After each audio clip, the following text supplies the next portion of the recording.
The chief executive officer took me out to lunch just to tell me they were heading in a new direction. After years of building the technology side of the company from the ground up, I was getting replaced by the owner's nephew. These things happen, I told him with a steady smile. Nobody at that table had any idea that I had seen it coming months ago. My name is Logan Redhawk. I am 44 years old, and for the past 11 years, I had been the backbone of the entire information technology operation at Red River Industries. Not that you would ever know it by looking at their website or sitting through one of their glossy investor meetings. I built the security systems when we were still running ancient Windows XP computers and folks were scribbling their passwords on post-it notes stuck to monitors. Turned a ragtag help desk of 5 into a 30-person team, keeping 3 big manufacturing plants alive 24 hours a day, 7 days a week. The machines never stopped in Tulsa, and neither did I. Funny thing is, I never planned to stick around. Took the job after my first marriage fell apart. Just needed something to fill the time, keep me busy while I figured out my next move. But it turns out, I was good at it. Real good. Somewhere along the way, those systems and servers started feeling like mine, even if they technically weren't. The lunch was at a fancy place called Harper's, the kind of spot with white tablecloths and waiters who pull out your chair for you. Not exactly the kind of place you go to fire a man, but Preston Tate, our chief executive officer, always cared more about appearances than decency. "Logan, you have been critical to our success," he said, sawing through a ribeye steak. "But we need fresh ideas. Someone who can take us into the future." Which was corporate speak for, "We found someone younger and cheaper who will not argue with the board." Turns out, Harrison Graywolf, the majority owner, had a nephew fresh out of Stanford. A whiz kid who specialized in cloud migrations and digital makeovers. I took a sip of water, nodded politely. "Who will be handling the transition?" I asked. Preston looked mighty relieved that I wasn't making a scene. "You will have 6 weeks. After the next quarterly meeting, we will make the announcement." He slid an NDA across the table before dessert even hit. I signed it without blinking, shook his hand, and smiled the whole time like it was just another Wednesday. When I got back to my office, I saw the writing on the wall. My admin rights had already been stripped down. My name was gone from the leadership team email threads. Truth was, they had made their decision long before they bought me that fancy lunch. That night, sleep would not come. Not from anger, though I had plenty. Not from fear of the future either. It was because of what I had noticed about 3 months back in the server logs. Someone from the executive floor had been sneaking around, poking at my documentation, my contingency files, my security measures. Someone looking at stuff they had no business touching. They were not just replacing me. They were trying to suck every bit of knowledge out of my work before tossing me out. I first came to Tulsa 16 years ago after marrying my college sweetheart, Anna Skywater. Left a good cybersecurity job in Denver because she had gotten accepted into grad school down here. We were young and thought we could conquer the world. The divorce came out of nowhere. After 7 years of building a life together, one day there was just a note on the kitchen counter. "We want different things," she had written. "No fights, no late-night arguments. Just done." When Red River hired me, I was crashing on my brother's couch, living out of a duffel bag. They had just been hit by a ransomware attack and needed someone to keep the lights on. I was supposed to be temporary. But when I walked through their plant floors and saw million-dollar equipment running on 15-year-old networks, I knew I could make something better. I pitched a 5-year plan to Preston Tate. He gave me the green light, and I went to work like a man on a mission. 3 years passed, and it felt like I barely saw the sun. Rebuilt everything from scratch. Set up training programs, created backups, hardened the security systems. When that massive blackout hit the region, we were the only shop still running. The board took notice. My budget tripled overnight. I hired a team, sharp folks like Vanessa Bluejay, my right hand, and Luis Running Bear, who could make any server sing. We were not just the information technology team anymore. We were the heartbeat of the whole company. At the Christmas party in 2019, old Harrison Graywolf shook my hand, patted my back, and said, "You brought us into the modern age, son. Could not have done it without you." I thought I had found a place where I mattered. The cracks started showing last fall. A slick consultant showed up out of nowhere, asking basic questions about systems I had built myself. When I pressed him about who sent him, he got cagey and changed the subject. Then my access to board minutes disappeared off the shared drive. They called it a server cleanup, but I knew better. Preston started canceling our regular meetings, always blaming some scheduling conflict. At the company retreat for New Year's, I heard Harrison bragging about his nephew. Genius kid, he said. Silicon Valley companies are lining up for him. I brushed it off. Should not have. The final warning shot came when Vanessa told me she had been called into a strategic planning meeting, one that I was supposed to lead. When she brought up my name, Preston changed the subject. Something felt wrong, she said. I nodded, but I let it go. My ex-wife once said I was loyal to a fault. She was right. 2 days after that lunch at Harper's, I found myself standing alone in the server room at 7 p.m., long after the rest of the building had gone dark. The low hum of the servers always had a way of settling my nerves. Those blinking lights, the soft whir of the cooling fans, every wire, every rack, every piece of gear, I had picked out myself. This place was my second home. I ran my fingers along the edge of the main console. 11 years of blood, sweat, and late nights all hidden behind these steel doors. That is when I heard footsteps behind me. I turned to see Nathan Graywolf, Harrison's hotshot nephew, standing in the doorway. Clean-cut, polished watch on his wrist, walking around with the easy swagger of someone who had never had to earn anything the hard way. Just doing some evening checks, I said casually. You need something? Just getting a feel for the setup, he said, strolling in like he already owned the joint. Preston said you would be showing me the ropes soon. Did he now? I replied, keeping my tone even. Nathan glanced over the server racks, nodding to himself. Pretty robust system, he said. A little old-fashioned maybe, but solid. Old-fashioned? I had overhauled those systems less than a year ago. Your documentation's been helpful, he went on, like he was doing me a favor. Got some ideas about how we can modernize. Looking forward to hearing them, I said, the words dry as dust. As soon as he left, I sat down at my station and opened up the admin logs. Sure enough, Nathan's credentials had been created 3 weeks before Preston took me out to lunch. He had already been given full administrative access.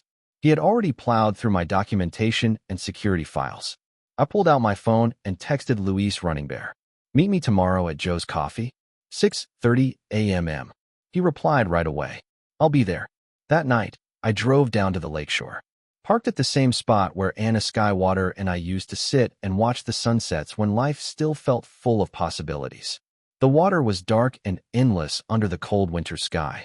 I thought about the day Preston made me director. You are the backbone of this place, he had said, clapping my shoulder. Turns out, even backbones are easy to replace. Luis was already at the cafe the next morning, a cup of coffee in front of him, dark circles under his eyes. He looked up when I slid into the booth. They are phasing me out, I said, no point sugarcoating it. He nodded slowly. I figured. They have been grilling me with weird questions, making me walk them through setups I thought everyone understood. How long has this been going on? I asked. A couple of weeks, he admitted, staring into his coffee. I should have told you. I'm sorry, Logan. I shook my head. No apology needed, brother. You have a family to think about. He leaned in, voice low. So what are you going to do? And just like that, a plan formed in my mind. Maybe it had been growing for weeks, but it clicked into place right then. They think everything they need is in the documentation, I said quietly. But you and I both know it is not. Luis' eyes sharpened. You mean the proprietary patches? The monitoring interface? I nodded. All the tools I built in my own time, the ones never officially logged in any project files. I leaned in closer.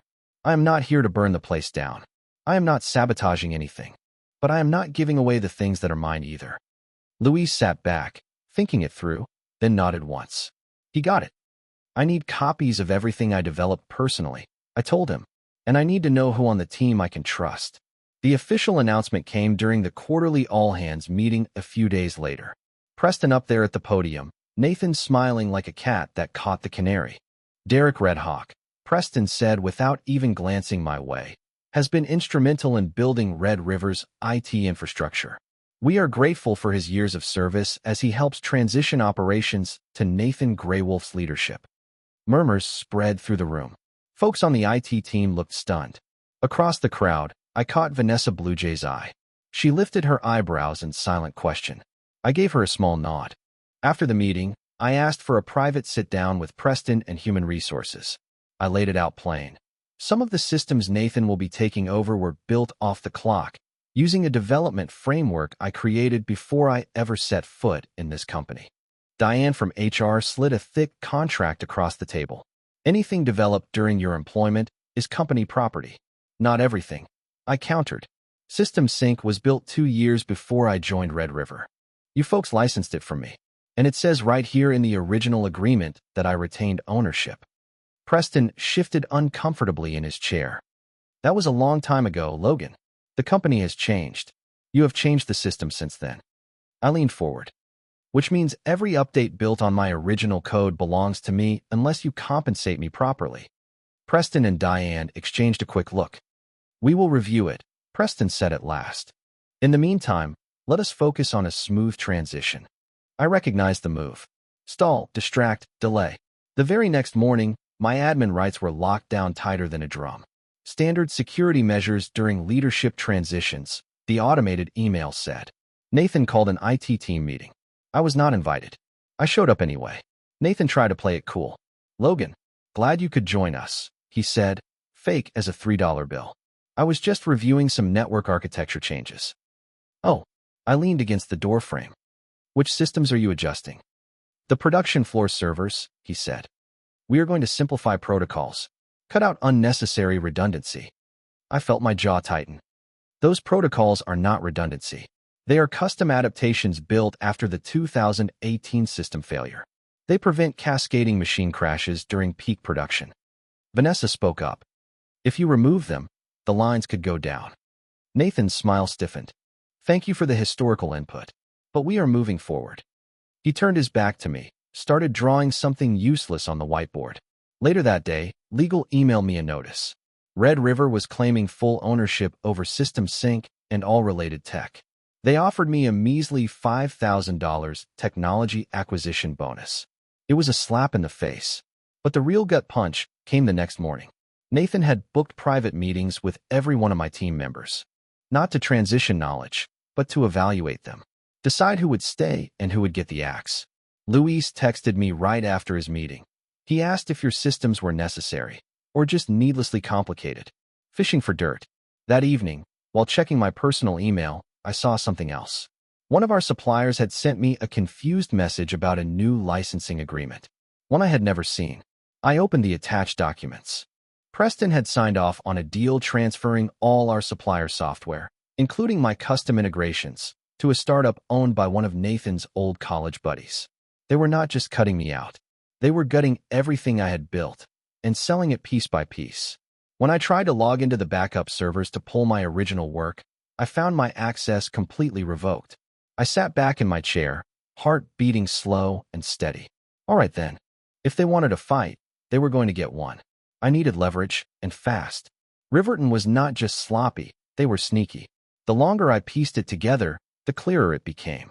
Nathan had been planted months ago, digging through my work, learning my systems, setting the stage to push me out while keeping the foundation I had built. That night, I reached out to an old buddy, Darren Lombert, a network security guy I had worked with years ago. We met at a worn-out diner off the highway, the kind of place that smelled like coffee and fried eggs, a spot folks like Preston would not be caught dead in. Darren listened as I laid it all out. He sat back, stirring his coffee slowly. Legally, he said, you are in a tough spot, Logan. But something smells wrong. Why did you now? The company's doing fine. I cannot figure it out either, I said. I know they are up to something bigger. Let me poke around, he offered. Nothing shady, just some friendly digging.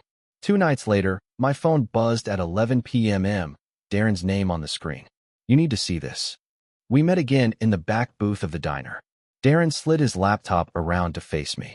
Riverton is setting up to sell, he said. Found it in the Securities and Exchange Commission filings. TechCore Industries out of Boston is deep into acquisition talks. Deal is almost done. I stared at the screen, the words blurring a little. They are trying to sell? I said. But why now? Simple, Darren said. The deal requires Riverton to show off modern tech infrastructure, fresh leadership, fancy systems. Guess what is front and center on the valuation? I already knew. System Sync, I said quietly. My system. And it gets better, Darren continued. Harrison Wells dumped most of his shares last quarter.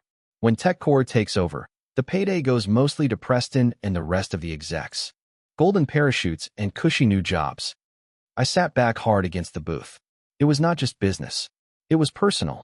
6 months ago, while I was pulling double shifts fixing that massive security breach, Preston and Harrison were already shopping around for my replacement. I drove back to town that night and ended up at the old industrial park where System Sync had first taken shape. Just a crazy idea I had scribbled on a notebook in the cab of my pickup. I sat there in the dark, watching the empty warehouses, thinking about how easily trust gets traded away for a bigger paycheck. When I got home, I dug out an old external hard drive from my closet, plugged it in, fingers crossed, and there it was. The original System Sync code, written nearly a year before Riverton ever came calling. Along with it, the old emails. Preston's emails, thanking me for bringing System Sync to Riverton, promising we would formalize everything once the company got settled. Yeah, right. The next morning, Nathan called me into a conference room with Preston and Diane from Human Resources. We are accelerating the transition, Preston said, not even bothering with small talk. Your last day will be next Friday. 6 weeks cut down to 2, I said, tilting my head. Any particular reason? Diane gave a corporate smile. Nathan has shown strong leadership, and frankly, Logan, your attitude has been less than cooperative. I nodded slowly, like I was chewing on it. All right, I will have my lawyer look over everything, especially the System Sync ownership details. Preston's jaw tightened. The legal team already determined everything integrated into Riverton Systems is ours. You should take the severance package and move on. I stood up. We will see. As soon as I left, I texted Luis Running Bear. Plan B. Tonight. 7 hours later, under the burnout parking lot lights at the local grocery store, Luis handed me a flash drive. Everything you asked for, he said low. Original code bases, deployment histories, even the authentication keys. I tucked the drive into my jacket pocket. Why are you doing this, Luis? I asked. He met my eye without hesitation. Because they think we are all just parts they can swap out. I spent that weekend building my case. I gathered the original System Sync source code, the licensing agreements, Preston's emails, everything dated, time-stamped, undeniable. Monday morning, I walked into the office before sunrise. Vanessa was already at her desk, a tired look on her face. You heard about the new timeline? She asked. Yeah, I said. How is the team? Rattled, she said. Nathan tried to reverse engineer your monitoring system over the weekend. 3 production floor alerts got missed. I felt my jaw tighten. Anyone hurt? No, she said. But line 3 was down for 4 hours. Cost the company about $40,000 in production losses. I kept my face calm. That is unfortunate. Vanessa hesitated. Logan, Nathan has been asking if my position is really needed. I nodded. I had figured they would come for her too. She knew too much about how things actually ran. Do you trust me? I asked. She did not hesitate. Completely.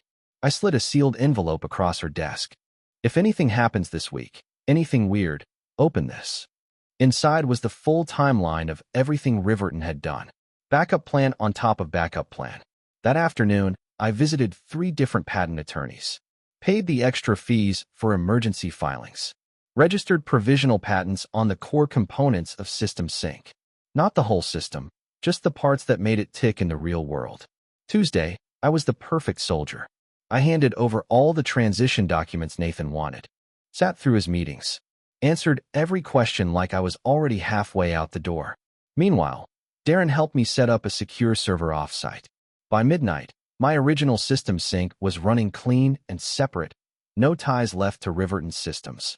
Wednesday morning, a new email hit my personal inbox. It was from TechCore Industries. They wanted to set up a meeting to discuss mutual business interests. Somebody at TechCore had already figured out that the real brains behind Riverton's tech was walking out the front door, and they wanted to make sure they had a shot at getting me before anyone else did. I sent the email from TechCore Industries straight to my lawyer, then made a quick call to their vice president of operations. We agreed to meet, but only after I officially wrapped up my time at Riverton. He did not hesitate. That night, I put the last piece of my plan into motion. Using the access credentials Luis had saved for me, I made a few small but very important changes to System Sync. First, I built in a new digital signature system, one that would check if the core code had been tampered with by anyone not authorized. Then, I updated the licensing structure. Starting exactly 8 days from now, the day after I officially left Riverton, System Sync would require a renewed license to keep operating. It was not sabotage. It was protection, and it was legal. Thursday morning, Nathan called me into his office. He leaned back in his chair, trying to look casual. Some of the team says you have been acting a little strange, he said. Anything I should know about? I kept my face blank. Just trying to tie up loose ends, I said. He watched me for a long second. We are changing all passwords and access credentials tomorrow. Standard transition procedure. Makes sense, I said. Won't affect System Sync's core though. His eyebrows lifted slightly. Meaning what exactly? Just that the system is designed to run independent of admin changes. That was the whole point, stability. I could see him chewing over whether I was warning him or just making conversation. He picked wrong. All right then, he said stiffly. Legal will meet with you tomorrow for the final paperwork. I gave him a polite nod and walked out. Passing Preston in the hallway, I got nothing but a half-hearted glance. 11 years of work, reduced to that. By midnight, everything was locked into place. I sent one last message to my private server. Verification sequence alpha, 7 complete. The clock had started ticking.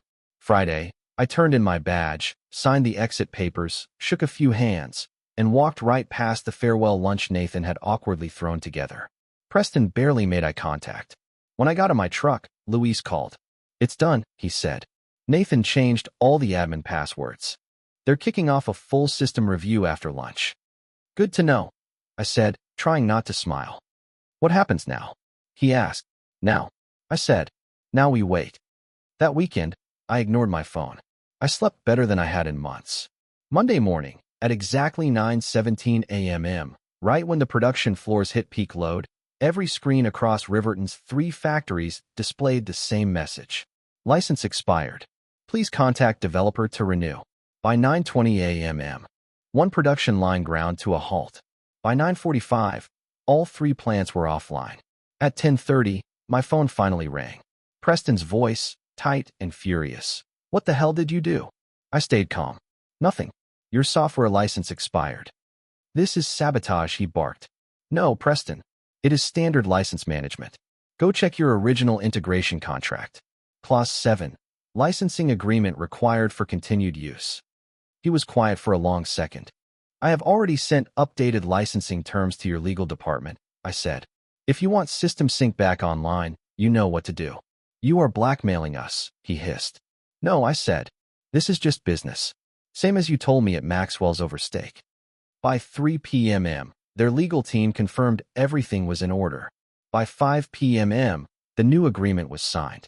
They agreed to recognize my ownership, pay proper licensing fees, and sign a non-disclosure about my departure. Exactly as planned. 3 days later, I was sitting across a polished desk from the vice president of TechCore Industries. He pushed a contract across to me. We are still buying Riverton, he said. But we want you to lead the technical integration. As a consultant, not an employee. The offer on the table was double my old salary. Flexible hours. Remote work. Total control over my projects. I leaned back. And Nathan Blake? The vice president gave a little smirk. He will be moving on to other opportunities. I signed the contract without thinking twice. 2 weeks later, Luis called me up. Nathan's out, he said simply. No big announcement. Just gone. The official word was that he had pursued other interests. The real story? 3 major clients threatened to cancel their contracts after systems kept crashing.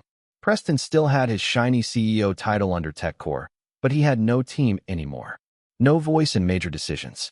Just an empty office in the back where no one really cared what he did. I did not feel giddy. I did not feel angry. I just felt settled. Like everything had finally landed the way it was supposed to. With my first big consulting check, I bought myself a cabin out by the lake. Nothing fancy.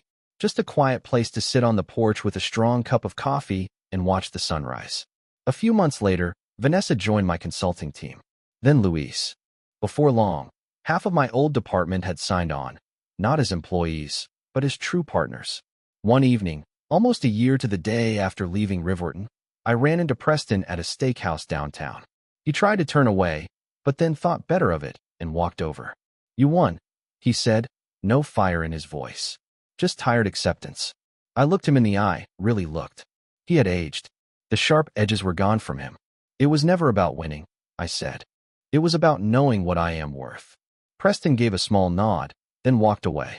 I sat there a while after, watching the city lights flicker across the river, thinking about the systems we build, the ones we tear down, and the ones strong enough to outlast us all.